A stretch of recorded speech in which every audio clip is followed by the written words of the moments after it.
Hello guys, welcome back. In this video I will show you how to change Instagram profile private to public.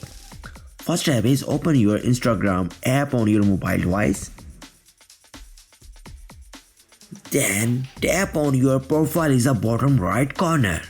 After open your profile, then tap three horizontal line at the top right corner. Then tap settings. And then tap privacy is the third option. You can see is the first option account privacy and in which privacy account. Then tap private account. You can see switch to public account. If you want to switch to public account, then tap switch to public.